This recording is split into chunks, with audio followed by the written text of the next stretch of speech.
We talk endlessly about introverts and extroverts. We have entire TED Talks about empaths. We write best-selling books about highly sensitive people and their soft nervous systems. But there is this one group that never quite makes it onto the shelf. Almost invisible, barely diagnosed. They show up in your life fully present, fully feeling, and somehow still holding everything together. And here is the strange part. Most of them have no idea this is even unusual. They are your friend who cries at commercials, but still shows up to help you move on a Sunday morning. The colleague who genuinely feels bad when someone else gets criticized in a meeting. The parent who lies awake at 2 a.m. replaying a conversation from 3 weeks ago. Their psychology is probably the most misunderstood of anyone alive today, because the world told them their depth was a flaw. And once you understand where that started, everything about how they survive suddenly makes complete sense. Picture this. It is 1994. You are 7 years old. Your parents are arguing in the next room, and the walls are thin. You are not scared. You are calculating, reading the tone, measuring the silence between sentences, trying to figure out what happens next before it happens. A study published in the Journal of Personality and Social Psychology found that approximately 15 to 20% of the population is born with a nervous system that processes sensory and emotional information significantly more deeply than average. That is roughly 1 in 5 people sitting in every room you have ever walked into.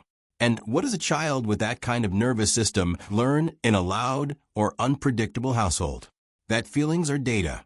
That reading the room is survival. That being tuned in is not a gift. It is armor. Picture this. It is 1998. You are 11.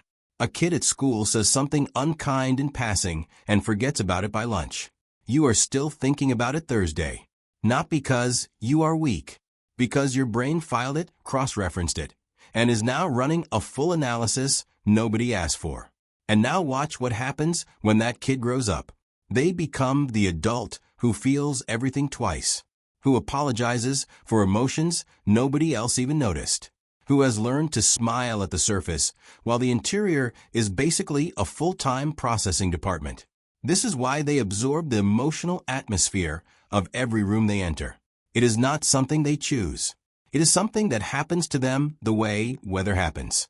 They walk into a meeting, and they already know who is angry before anyone has spoken. Picture them at a family dinner. Everyone is laughing and fine on paper, but they are sitting there quietly aware that mom is holding something back, and dad changed the subject twice, and the cousin on the end has been smiling too hard for 40 minutes.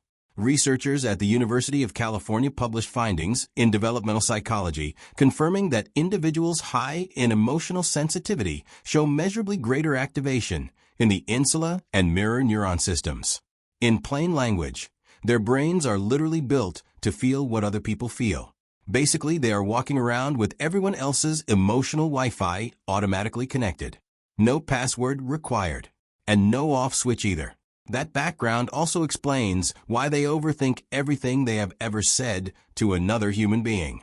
Not because they are neurotic, because they genuinely care about impact in a way most people simply do not operate at. Think about the last time they sent a text. They typed it, read it back, reread it, deleted one word, added a different word, read it again, sent it, then immediately wondered if the tone was wrong.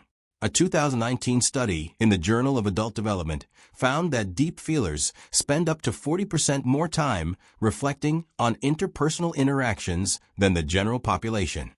They are not overthinking. They are overcaring. Those are different things. Other people send texts in 4 seconds. They send texts like they are submitting a legal brief. This is also why they feel physical sensations in response to emotional experiences. Grief does not just live in their chest. It lives in their shoulders, their jaw, the specific muscle under their left eye that twitches when they are trying not to cry in public. You have probably watched them hold it together in a moment that would flatten most people, and then completely unravel later alone over something minor. That is not instability. That is delayed processing.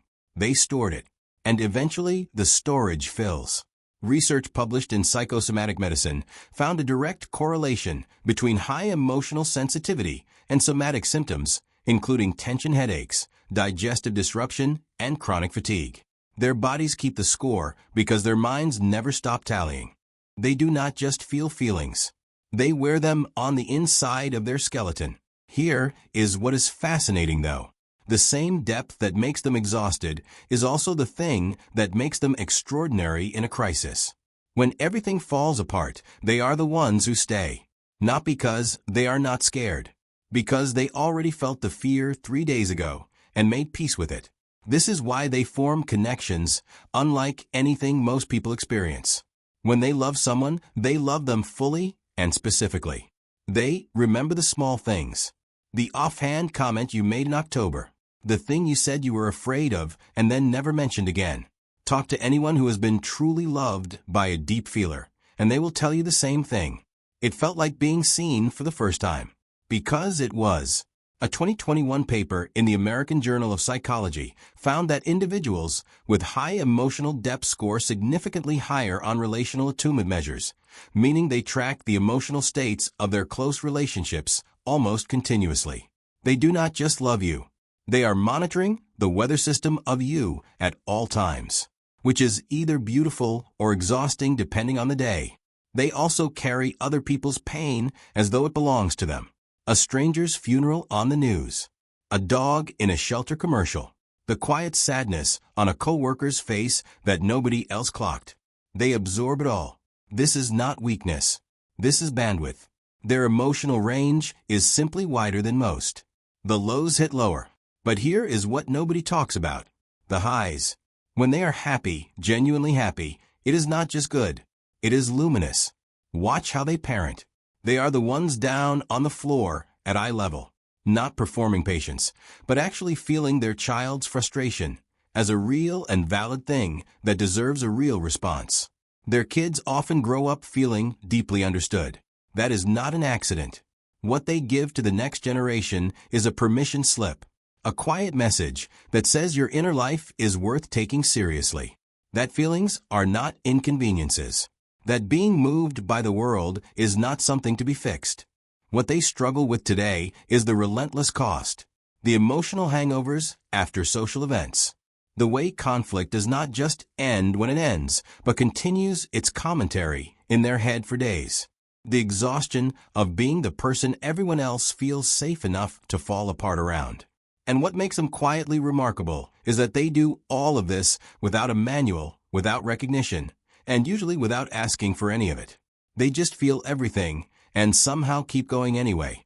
They are the tuning forks of the human world, vibrating at a frequency most people cannot even register, picking up harmonics nobody thought to listen for. And tuning forks do not get much attention. They just quietly make sure everything else is in pitch. They feel too much in a world that barely feels enough. And if that is a flaw, it is the most human one there is. If this hit home for you, or if you recognize someone you love in any of this, drop their name in the comments. They should probably see this video. Quietly. The way they do everything. Please subscribe, and if you want to support these deep dives, hit that join button to become a channel member. These scripts take real research and real time, and your support is what keeps this going.